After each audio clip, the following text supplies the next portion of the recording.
श्री गण गणपति नमः। श्री गणेश की वंदना कर, दिन के स्वामी चंद्रदेव, सोमनाथ तथा भोलेनाथ की आराधना कर, इष्ट देव का ध्यान धर, गुरुजनों को नमन कर, अभिनंदन करते हैं आपका वरुण एस्ट्रो द्वारा प्रस्तुत आज के दैनिक पंचांग।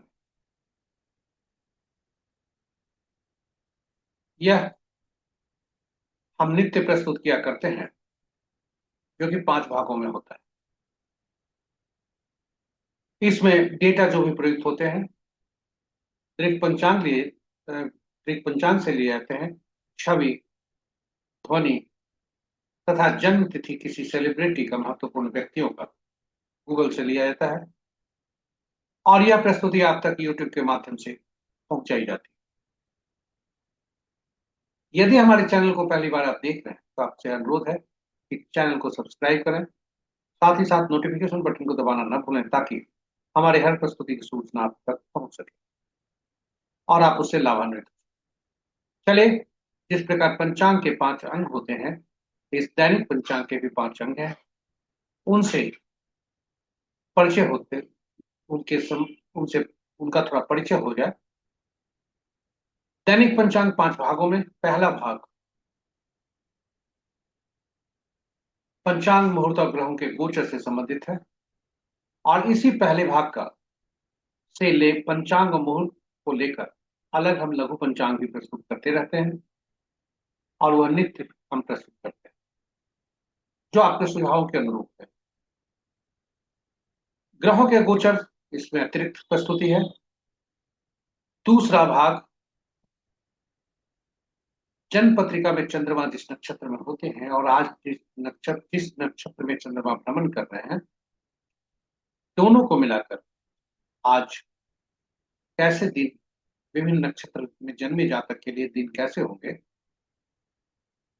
यह हम इस प्रस्तुति से जान सकते हैं। इसे तारा बलम कहा जाता है और मूलतः यह 9 तारा चक्र पद्धति पर आधारित है, जो कि जातक के लिए बहुत ही महत्वपूर्ण है। सभी ग्रहों के बारे में वो जान सकता है, कौन से ग्रह सुफलित है, कौन से ग्रह उसके लिए अच्छे नहीं है, किस नक्षत्र में जन्मे जातक उनके लिए लाभकारी हो सकते हैं, किस नक्षत्र में नहीं। तो वैसे इसका अगर पूर्वाभास हो जाए, पूर्व ज्ञान हो जाए, हमारे लिए लाभकारी होता है। स्वास्थ्य के लिए ज्ञान ही लाभदायक होता है। तो ये इस तरह से यह प्रस्तुति 9 तारा चक्र पर ही हम संक्षिप्त चर्चा करेंगे। प्रस्तुति में विशेष चर्चा प्रस्तुति। तीसरा भाग नक्षत्र की भांति चंद्रमा जिस राशि में जन्म कुंडली में है और जिस राशि में भ्रमण कर रहे हैं, उनके अनुसार आज कैसा दिखता है, इसे चंद्र बलम कहते हैं। चौथा भाग चौघड़िया मुहूर्त से संबंधित है। यह एक प्रकार का मुहूर्त होता है जो यह बताता है कि आज का दिन विशेष कार्य, दैनिक कार्य से लेकर विशेष कार्य तक करने के लिए कौन कौन से शुभ और अशुभ हो। यह बहुत ही उपयोगी है, इसलिए इसकी चर्चा हम यहाँ करना आवश्यक समझे। तो चौथा भाग चौघड़िया से संबंधित। पांचवा और अंतिम भाग अंकों से संबंधित, अंक ज्योतिष। अंक हम जब भी जन्म लेते हैं, अंकों के अंक में जन्म लेते हैं, अंकों के गोद में जन्म लेते हैं। अंक हमारा पीछा नहीं छोड़ते, अंक का हम पीछा नहीं छोड़ते। दोनों हमारे साथ रहते हैं किसी न किसी रूप में। ये अंक हमें ईश्वर द्वारा प्रदत्त होते हैं उपहार के रूप में, जन्मतिथि के स्वरूप में, और कुछ अंक हम निर्माण करते हैं। कभी कभी ऐसा होता है कि कुछ अंक हमारे लिए नुकसानदायक हो जाते हैं, कभी कभी फलदायक होते हैं। इसकी संक्षिप्त चर्चा अंक ज्योतिष के अनुसार इस प्रस्तुति में हम करेंगे। लेकिन अंक ज्योतिष यही है कि अंकों में जब असंतुलित हो, कोई समस्या हो, तो असंतुलित अंक को पहचान कर उसका निराकरण करें। यही अंक ज्योतिष। अंक ज्योतिष के अनुसार आज कैसा दिन रहेगा विभिन्न तिथि को जन्मे जातकों के लिए, यह इस प्रस्तुति में। तो यह प्रस्तुति संक्षिप्त में है किंतु उपयोगी है।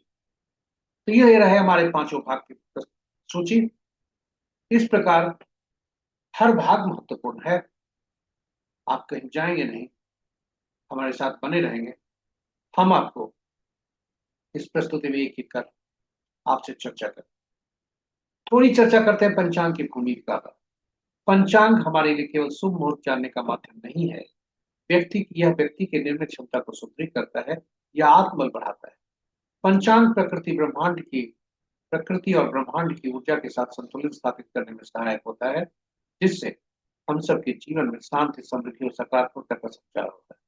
अतः पंचांग का अनुसरण करके हम अपने जीवन को अधिक सफल और समृद्ध बना सकते हैं। तो चलिए, पंचांग की जीवन में अहम भूमिका को देखते हुए हम सब पंचांग का अनुसरण करके अपने जीवन को अधिक सफल और समृद्ध बनाने में, जीवन में शांति, समृद्धि और सकारात्मकता का संचार सुनिश्चित करते हुए अपने जीवन को अधिक सफल और समृद्ध, साथ ही साथ प्रस्तुति को साझा करें अपने मित्रों, परिजनों के शुभेच्छुओं के संग, ताकि वे भी पंचांग का अनुसरण करके अपने जीवन में शांति, समृद्धि और सकारात्मकता का संचार सुनिश्चित करते हुए अपने जीवन को अधिक सफल और समृद्ध बना सकें, और उनके इस प्रयास में हम सब माध्यम बनकर पुण्य के भागी बने।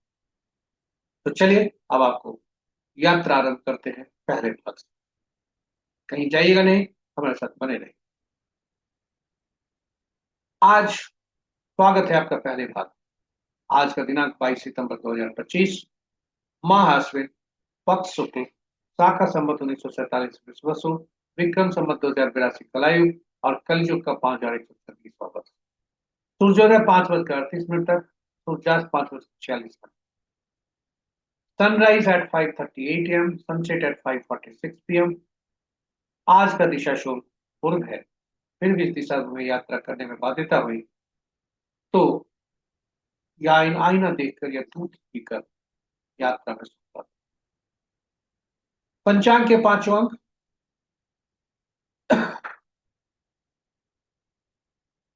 वार सोमवार, दिन वार सोमवार, तिथि देर रात्रि 2:55 तक प्रतिपदा।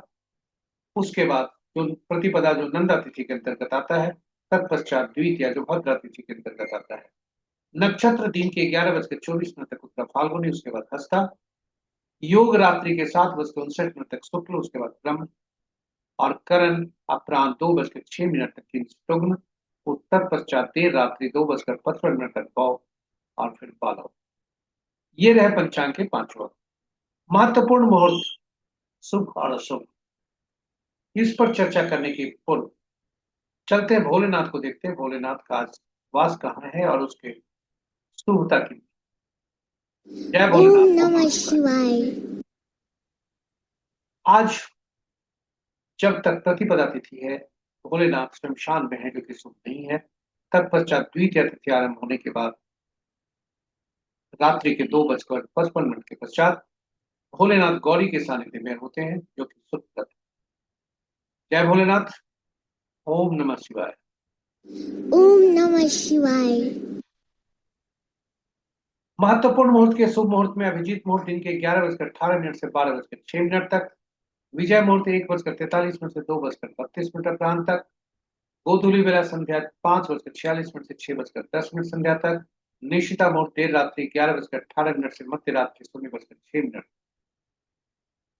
अशुभ मुहूर्त में सबसे प्रभावी अशुभ मुहूर्त राहु काल प्रातः 7:09 से 8:40 प्रातः तक। गुलिक काल अपराह्न 1:13 से 2:44 तक। यमगंड दिन के 10:11 से 11:42 तक। और वर्ज मुहूर्त रात्रि 8:35 से 10:21। ये रहे पंचांग के पांचों, महत्वपूर्ण शुभ और अशुभ मुहूर्त। अब हम ग्रहों की आकाशीय स्थिति की ओर चलते हैं, जो स्थानीय समय पटना के 5 बजे प्रातः है। अंश के अनुसार यदि ग्रहों को देखें तो आज के दिन सूर्य देव केवल शिशु अवस्था में है। शेष ग्रह जो भी है अपना मार्ग परिवर्तन किए थे, राशि परिवर्तन किए थे, वे शक्तिशाली हैं। बृहस्पति देव अभी वृद्धावस्था की ओर बढ़ रहे हैं, क्योंकि इन्हें 18 अक्टूबर को राशि परिवर्तन करना है, जब वे मिथुन से कर्क राशि में जाए। शुक्र शनि देव वक्री चल रहे हैं और बुध देव अपनी ही राशि में अस्त, उच्च होते हुए भी अस्त। इस प्रकार मित्र राशि में 2 ग्रह, शत्रु राशि में 3 ग्रह, सम राशि में 3 ग्रह और अपनी राशि में एक ग्रह है, वे हैं बुध देव।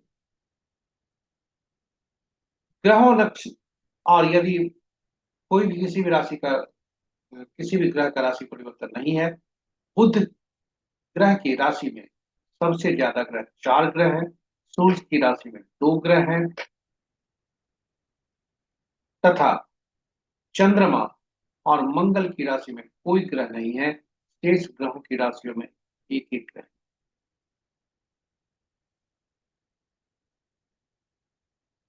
नक्षत्र के अनुसार यदि ग्रहों को देखें तो मित्र नक्षत्र में एक ग्रह है, शत्रु नक्षत्र में एक ग्रह है, सम नक्षत्र में 3 ग्रह हैं और अपने ही नक्षत्र में 4 ग्रह हैं। सूर्य देव, मंगल देव, बृहस्पति देव और शनि देव। केतु और शुक्र आपस में नक्षत्र परिवर्तन कर रहे हैं और राहु और बुध तो ऐसे ग्रह हैं जो स्वतंत्र ग्रह हैं, क्योंकि इनके नक्षत्र में कोई ग्रह नहीं।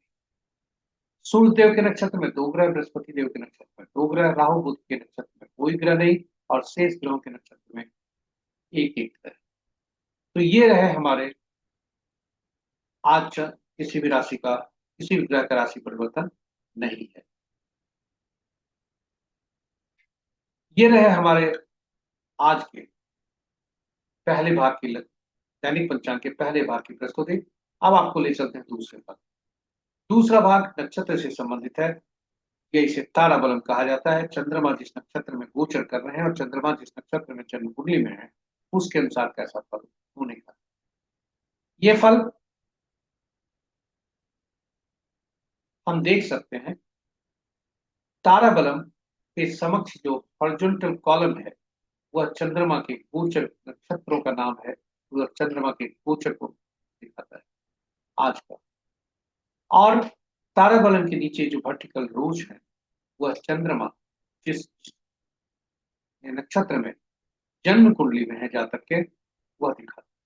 और इस दोनों को मिलाकर जो जहाँ क्रॉस होते हैं, जो मिलते हैं जहाँ, वही उनका फल होता है। ये फल जन्म, संपत्ति, विपत, क्षेम, प्रत्यरी, साधक, नैधन, निमित्त, प्रतिमित्र के रूप में हो सकते हैं। और जब भी आज का तारा आपका जन्म, विपत, प्रत्यय और नैधन्य में हो तो अशुभता प्रदर्शित करता है, अशुभता का संकेत देता है। और संपत, क्षेम, साधक, मित्र और अतिमित्र हो तो शुभता के संकेत देता है। यदि आपको शुभ काम कोई करने हैं, नए काम आरंभ करने हैं और आपका तारा संपत, क्षेम, साधक, मित्र और अतिमित्र में होता है, तो आपको एक तरह से हरी झंडी है, आप उसका काम कर सकते हैं। यह आपके लिए शुभता लाएगा। वहीं यदि इसके विपरीत जन्म, विपत, प्रत्यय और नैधन्य में आज का तारा पड़ता है, तो आपसे तो सलाह दी जाती है कि आप उस दैनिक कार्य में तथा साथ ही साथ विशेष कार्य के लिए, विशेष प्रयोजन अगर कोई कर रहे हैं तो अपने आप को रोकें, समय का इंतजार करें, अच्छे तो मुहूर्त आने का जोखिम नहीं लें। कोई भी उपाय के इस प्रकार आजकल कहा जाता है कि आप कोई भी टेलीफोन कॉल को नहीं करें या किसी तरह का पॉपअप से बचें। उसी तरह से किसी भी उपाय से बचें। आप जन्म, विपत, प्रत्यय में और नैधन्य में कोई भी उपाय न करें, जोखिम न लें। इन्हीं शब्दों के साथ थोड़ी चर्चा तारा बलम, जिस पर जहां से मूल सिद्धांत जो है नवतारा चक्र पद्धति। यह नवतारा चक्र पद्धति से आता है। तारा बलम से हम केवल चंद्रमा के परिप्रेक्ष्य में देखते हैं। मूलतः नवतारा चक्र पद्धति से ही आधारित है। और नवतारा चक्र पद्धति सभी ग्रहों के बारे में बताता है कि आज के बारे में नहीं, जीवन भर चंद्र विभिन्न ग्रह कैसा फल दें। तारा बलम केवल आज के बारे में बताता है, कल के बारे में नहीं। नवतारा चक्र पूरे भविष्य के बारे में बताता है कि कौन से ग्रह शुभ फलदायी होंगे, कौन से ग्रह समस्या कारक होंगे, चुनौती भरा समय ला सकते। और यह मूलतः इस सिद्धांत पर है कि ग्रहों के मन नक्षत्र हुआ करते हैं, नक्षत्र ही ग्रह के फल देते हैं, ग्रह अपना फल नहीं। तब अब समस्या होती है कि कौन से नक्षत्र किस ग्रह के फल देंगे। इसके लिए सभी 27 नक्षत्रों को नौ नौ नक्षत्र के समूह में 3 श्रेणियों में रखे गए, और ये तीनों श्रेणियां एक जगह कर सूचीबद्ध की गई, जो आपके समक्ष प्रस्तुत। ग्रहों को भी महादशा के क्रम में रखा गया, जो आपके समक्ष है। केतु देव पहला ग्रह, शुक्र दूसरा, सूर्य तीसरा, चंद्रमा चौथा, मंगल पांचवा, राहु छठा, बृहस्पति सातवां, शनि आठवां और बुध नौवां। और हर समूह में से, नक्षत्रों के हर समूह में से पहला नक्षत्र जो हुआ, यानी पहला 10वां 19वां नक्षत्र का स्वामित्व केतु देव को गया। उसी तरह से दूसरा 11वां और 20वां नक्षत्र का स्वामित्व शुक्रदेव को गया, और इसी क्रम में चलते हुए 9वां 18वां 27वां नक्षत्र का स्वामित्व बुध देव को मिला। और यह सूची इस तरह से। अब फलित कैसे करते हैं, इस सूची को सहेज कर आप रख सकते हैं, आपके लिए उपयोगी हो सकता है। फलित कैसे करते हैं, यह महत्वपूर्ण। जन्म, जब जिस व्यक्ति का जन्म जिस नक्षत्र में है, यानी चंद्रमा जिस नक्षत्र में है, वही उसका जन्म नक्षत्र हुआ। और वो वह देखें कि इसके स्वामी कौन, इस सूची से। और जो स्वामी होते हैं वही इनके नक्षत्र स्वामी होते हैं, और इसी की महादशा में इनका जन्म हुआ होता है। इसलिए गणना यहीं से आरंभ होगी। ये पहला ग्रह बनेगा, और पहला ग्रह मिश्रित फल देते हैं।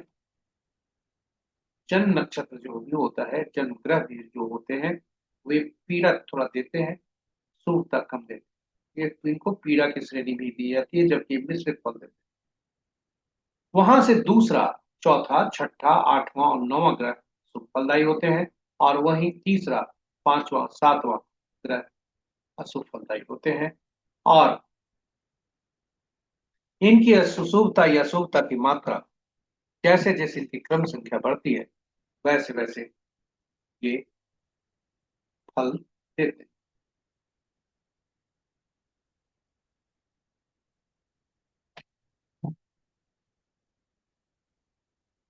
तो हम जान सकते हैं अग्रिम ही कि कौन से हमारे अच्छे ग्रह शुभ ग्रह हैं, कौन से अशुभ ग्रह हैं। और जब भी दशा महादशा शुभ ग्रह की होगी, कब होगी, कौन सी अवधि होगी, यह भी हम जान सकते हैं। कौन सी अवधि होगी, जब अशुभ ग्रह की, पीड़ादायक ग्रह की दशा महादशा होगी।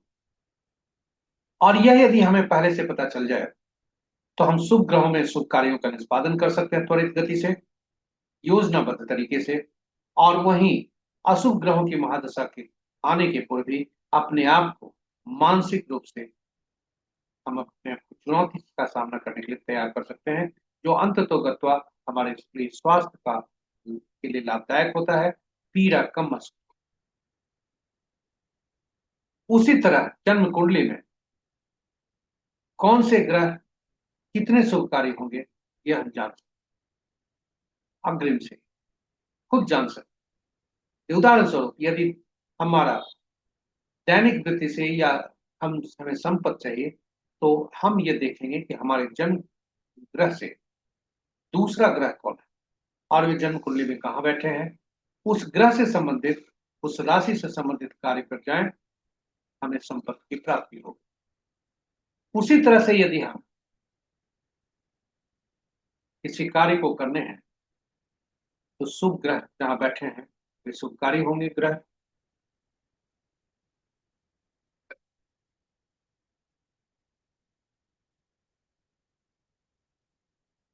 यह हम पहले से जान सकते हैं कुंडली के। तीसरा भाग हम जो इसमें जान सकते, हम विभिन्न व्यक्तियों से मिलते हैं जीवन के विभिन्न दौर पर, जन्म से लेकर मृत्यु। कौन से व्यक्ति हमारे लिए शुभकारी होंगे, कौन से व्यक्ति अशुभकारी होंगे, यह हम इससे जान सकते हैं। इसके लिए उनका भी नक्षत्र जानना जरूरी है। अब यदि जातक हमारे लिए, उदाहरण स्वरूप हमारे नक्षत्र के अनुसार, हमारे ग्रह के अनुसार, पहला ग्रह के अनुसार यदि वह संपत्ति के कारक है, दूसरा, चौथा, छठा, आठवां, नौवां में उनका जन्म हुआ है, फिर हमारे लिए वे शुभकारी हो, चाहे वह घर में हो या बाहर, कार्यस्थल पर हो या व्यवसाय। यदि हमारा, तो हम किसी से व्यवसाय करते हैं और वो संपत्ति का कारक है, दूसरा ग्रह नक्षत्र स्वामी बनते हैं, फिर हम उसके लिए अति मित्र होंगे और वह हमारे लिए संपत्ति का कारक। दोनों में तालमेल बहुत अच्छे हो सकते, और वहीं यदि हमारे, हम अगर वह विपत का कारक है, फिर हमारे लिए लाभदायक कहां से होगा। तो वैसी स्थिति में हम थोड़ा सावधान रहते हैं ऐसे रिश्तों से, चाहे पार्टनरशिप करें या जो भी करें।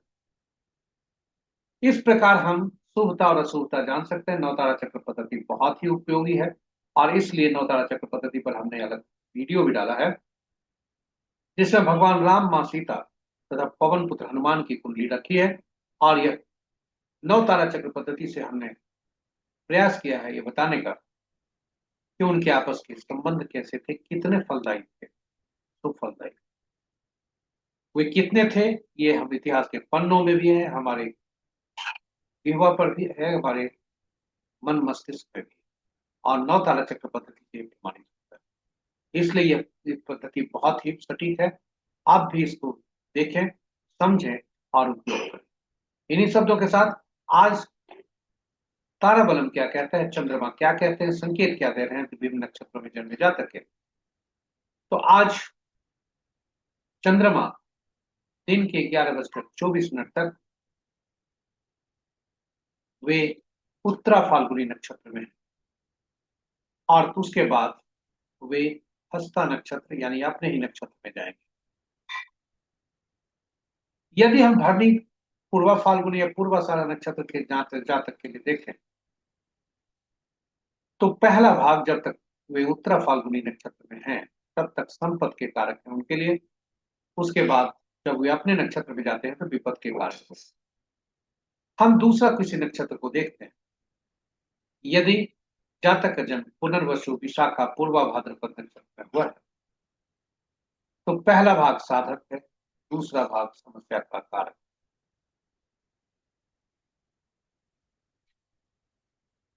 इसी प्रकार हम विभिन्न नक्षत्रों में जन्मे जातक के देख सकते हैं कि आज का तारा क्या कहता है। आज उनका तारा कहाँ है, शुभता की तरफ है या अशुभता की ओर इंगित करता है। यदि शुभता की ओर इंगित करता है तो जो भी आप कार्यक्रम आप कर रहे हैं, दैनिक कार्य, वे तो मन लगा के करें। साथ ही साथ यदि कोई नया कार्य आरंभ करने जा रहे हैं, कोई विशेष कार्य आरंभ करने जा रहे हैं, तो वो जरूर कर सकते हैं। किंतु उसी वही उसके बाद, यानी दिन के 11:24 के बाद जब चंद्रमा हस्ता नक्षत्र में होंगे, तो आपके लिए यदि वह विपद के कारक हैं, जन्म के कारक हैं, नैथनी तारा में है, प्रत्यरी में है, तो फिर अपने आप को रोके, जोखिम नहीं ले, क्योंकि शुभ कार्य करने के लिए आप प्रतिबद्ध हैं, और कोई भी कार्य शुभता लाने हेतु कर रहे हैं, अपनी शुभता के लिए, लाभ के लिए। अगर उसमें इन तारों में आपका आज का दिन है, तो संकेत यही है, सावधान रहें, शुभता के कारण ठीक नहीं। ज्ञान के तौर पर केवल हम यह जान सकते हैं कि उपाय क्या है, किंतु उसे प्रयोग में नहीं लाए, क्योंकि यह प्रमाणित नहीं है। हमने संकलित किया है केवल आपकी जानकारी रहे। जन्म तारा में जन्म तारा में आज का अगर यदि दिन पड़ता है, तो पीला कद्दू पत्ते वाली सब्जी का दान कहा गया करने के लिए। विपत में पड़ता है तो गुड़ का दान, प्रत्यय में पड़ता है तो नमक का दान, नैधन्य है तो त्याज मुहूर्त है, मजबूरी हुई तो तिल सहित स्वर्ण का दान। यह हमने संकलित किया है, यह प्रमाणित नहीं है, इसलिए इसको आप पुष्ट कहते हैं। आप भी इसको आजमा कर जोखिम न लें। इन्हीं शब्दों के साथ हम आपको ले चलते हैं तीसरे भाग में, चंद्रमा जिस राशि में है उसके अनुसार आज कैसा फल।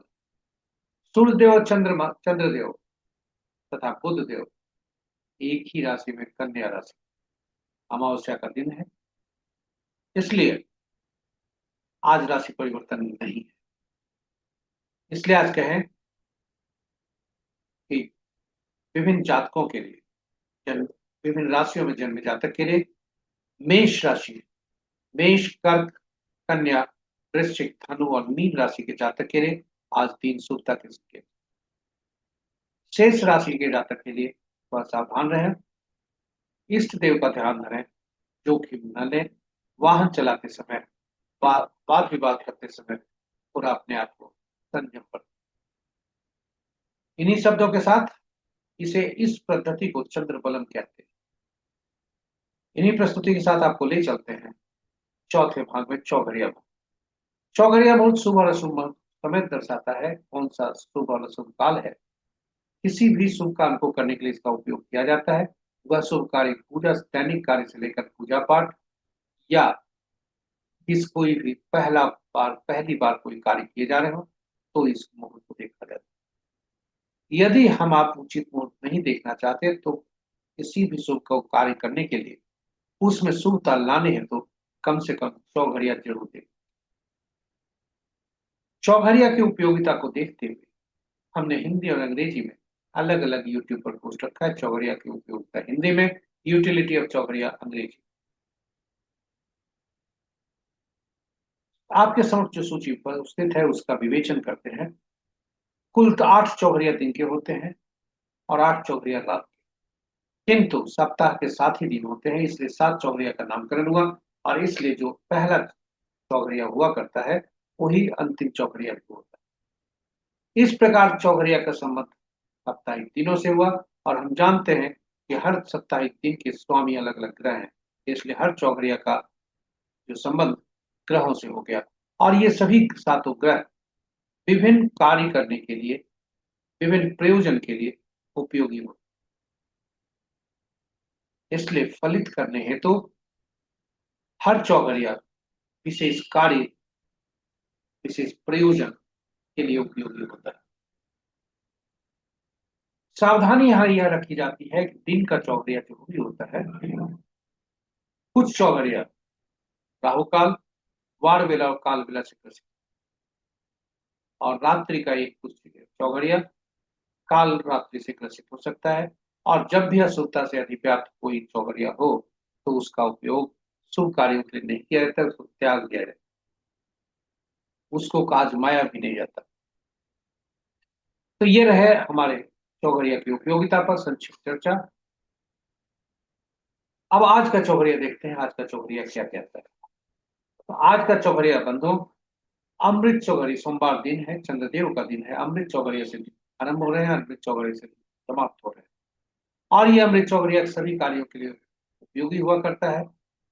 दिन के में काल चौघड़िया जो 7:09 से 8:40 तक है, वह काल बेला और राहु काल से ग्रसित है। अपराह्न 2:44 से 4:15 तक लाभ चौघड़िया बार बेला से ग्रसित है। शेष चौघड़िया शुभ। रात्रि के चौघड़िया में 10:13 रात्रि से 11:42 तक रात्रि तक लाभ चौघड़िया जो बुध का चौघड़िया हुआ करता है वह काल रात्रि से ग्रसित है। इन 3 चौघड़िया को त्याग कर हम शेष चौघड़िया का उपयोग कर सकते। ये हमारे चौघड़िया की प्रस्तुति हुई। 5वां और अंतिम भाग पर आपको लेकर आए हैं अंकों की दुनिया में। अंक ज्योतिष के अनुसार आज कैसा दिन रहने की संभावना है, इसके पूर्व की हम कैसे दिन रहने की संभावना है, संक्षिप्त चर्चा। आज अंक ज्योतिष कैसे कार्य करते हैं। अंक ज्योतिष हमारे लिए बहुत महत्वपूर्ण है, क्योंकि हम अंकों के अंक में जन्म लेते हैं और उसी में मृत्यु को प्राप्त करते हैं, और फिर अंक हम अकेला छोड़ देते हैं। अंक आरंभ में जन्म तिथि के रूप में ईश्वर द्वारा प्रदत्त मिलते हैं, और उसमें कुछ अंक ऐसे भी होते हैं जो मिसिंग होते हैं, कुछ अंक बहुत ज्यादा रिपीटेड होते हैं। ये सभी कुछ न कुछ फल देते हैं। हर अंक हमारे लिए महत्वपूर्ण होता है, और वे अंक होते हैं 1 से 9। अंक, एकल अंक में ही अंक ज्योतिष में चर्चा होती है, गणना होती है, विवेचना होती है। जब भी एक से ज्यादा अंकों का समूह हमारे समक्ष आता है तो उसमें प्रयुक्त हुए सभी अंकों को जोड़ दिया जाता है और एकल अंक में परिवर्तित किया जाता है। आप 1 से 9 के अंक को देखें तो 5 अंक ऐसा है जो कि मध्यम अंक आता है। यह बहुत ही सुखदायी होता है।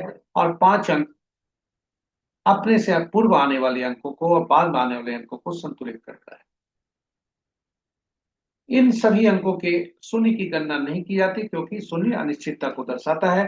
और 1 से 9 अंक जो हुए हैं वे सभी अंक के शासक ग्रह अलग अलग होते हैं। 1 के सूर्य, 2 के चंद्रमा, 3 के बृहस्पति, 4 के राहु, 5 के बुध, छठा के शुक्र, सातवां का केतु, आठवां का शनि, नौवां का मंगल। और इन सभी अंकों को विशेष नाम से अंकों की दुनिया में बुलाया जाता है। 1 को राजा से या सरकार से, 2 को रानी से या पार्टनर से, डिप्लोमेट से, 3 को गुरु से, सलाहकार से, 4 को शरारती तत्वों से, नियम तोड़ने वाले व्यक्तियों से, 5 को राजकुमार से, 6 को मंत्री से या आराम देने वाले, सुख सुविधा देने वाले व्यक्तियों से, 7वां धर्म गुरु से या ऐसे व्यक्ति से जो जिन्हें आगे होने वाली घटनाओं का पूर्वाभास हो। 8वां, अब समाज के नीचे तबके के लोग, हमारे अधीन काम करने वाले लोग, नौकर चाकर तथा न्यायाधीश। 9वां, 9 को सेनापति, पुलिस और डॉक्टर। तो इन अंकों को हम नाम से, विशेष नाम से जानते हैं। हमारी जन्म तिथि जो होती है, जन्म जब लेते हैं तो ईश्वर द्वारा प्रदत्त हुआ अंक होता है, वो स्टैटिक होता है, स्थिर होता है। और उससे जो भी अंक निकलते हैं वह फिर ही होता है। कुछ अंक ऐसे हो सकते हैं जो हमारे मिसिंग भी हों, और ऐसी स्थिति में उस जो ग्रह है, संबंधित ग्रह, उसकी ऊर्जा, उसके तत्व की कमी हमारे शरीर में होती है, जिसके कारण आगे जाकर कुछ रोग भी हो सकते हैं, बाधा भी हो सकती है। वहीं यदि कोई ग्रह दो से ज्यादा बार, कोई अंक 2 से ज्यादा बार प्रयुक्त हुए हैं तो उससे संबंधित ग्रह की अधिकता मानी जाती है। और उससे उससे संबंधित जो तत्व है हमारे शरीर में वो अधिकता में पाई जाती है और वह आगे बीमार होने का कारण बनता है। तो इसकी विवेचना हम अंक ज्योतिष में करते हैं। चलिए आइए अंकों का ठीक हम कैसे खेलते हैं। तो अंक स्टैटिक अंक होते हैं। आज की तिथि 22/9/81 है। हमने किसी महान जो विख्यात व्यक्ति हैं उसकी उसका जन्म कुंडली लिया है। और 22 जब भी हमारे जन्म तिथि में या कहीं भी कल गणना में 11, 22 और 33 होते हैं तो वे मास्टर नंबर कहे जाते हैं। वहीं यदि इसके विपरीत 13, 14, 16, 19 हो तो इसे पिछले जन्म का कर्ज के रूप में भी माना जाता है। जो ये पिछले जन्म से कर्ज लेकर आया है, दोनों पिछले जन्म से संबंधित है। और आज का तिथि 22 की है। तो 22 तारीख का आज का जन्म। और जब भी जो सिद्धांत है अंक ज्योतिष का कि 1 से ज्यादा अंकों का समूह जब भी मिलेगा, 2 या 2 से ज्यादा, तो उन अंकों को जोड़कर एक अंक में परिवर्तित कर। तो 22 को भी जोड़े तो 4, और साथ ही साथ 22, 9, 81 को जोड़ते हैं तो 14 होता है। यहाँ 22 जातक का जो है मास्टर नंबर भी है और 14 पूर्व जन्म का कर्ज। कैसा अद्भुत ये। और अब यदि हमें सुनिश्चित करना होता है कि जो हमारे मूलांक, इसको कहते हैं ड्राइवर, जो हम जन्म तिथि को जोड़ते हैं, एकल अंक में परिवर्तित करते हैं, उसे ड्राइवर कहा जाता है। जन्म तिथि, माह और वर्ष को जोड़ते हैं तो उसे भाग्यांक कहा जाता है, कंडक्टर कहा जाता है। ड्राइवर और कंडक्टर को जिस प्रकार बस में कुछ सुचारू रूप से चलाने के लिए उसमें तालमेल की आवश्यकता है, उसी तरह मूलांक और भाग्यांक का हम हमारे साथ तालमेल की आवश्यकता है। ये मूलांक और भाग्यांक केवल यही नहीं, हम जो भी अंक ढूंढते हैं, यहाँ बता दें कि ये स्टैटिक अंक होते हैं जो हमें ईश्वर द्वारा प्रकट होते हैं, और उनसे हम जो अंक भी हम सृजित करते हैं। किंतु जो अंक बनाते हैं हम, वे सभी जीवन में जो हम अंक को चुनते हैं वे हमारे द्वारा होते हैं, उसे डायनेमिक अंक कहा जाता है, उसे बदला जा सकता है। सबसे पहला अंक जो होता है डायनेमिक अंक, उसे डायनेमिक कम स्टैटिक कहा जाता है, क्योंकि वे स्थायी रूप से एक तरह से जातक के जीवन में रहते, वह है नामांक। अब आप आश्चर्यचकित हो गए होंगे कि नामांक, नाम में तो अक्षरों का समूह है, फिर नामांक कैसा, अंक कैसा? जी हाँ, हर अक्षर का अंकीय मूल्य होता है, और यही अंकीय मूल्य हम अक्षरों को जब हम उसके अंकीय मूल्य में परिवर्तित कर देते हैं और उसे फिर जोड़ देते हैं, तो वह हमारे लिए वह एक अंक बनता है, और फिर जोड़कर एकल अंक में परिवर्तित करते हैं, फिर वह नामांक बनता है। हमें सुनिश्चित करना होता है कि ड्राइवर और कंडक्टर का शत्रु नाम का पहला अक्षर या नामांक न हो, क्योंकि यह सबसे ज्यादा ऊर्जा देता है और जीवन भर इसका प्रभाव होता है।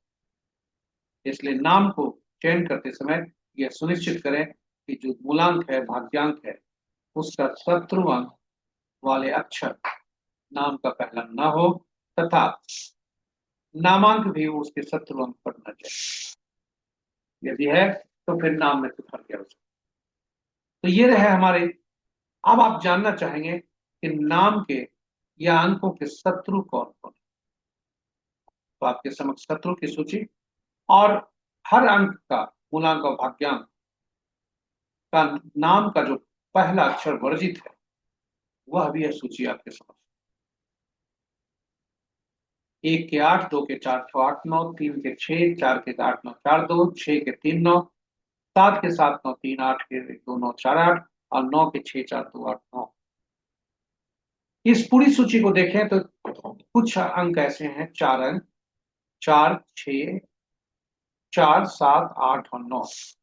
ये अंक अपने के ही दुश्मन है, यानी मूलांक और भाग्यांक 4 यदि होता है तो उसे 5 अंक का ऐसे अंक का होना जरूरी है जो दोनों का मित्र हो। नामांक को हम वहां पे ले जाते हैं। उसी तरह यदि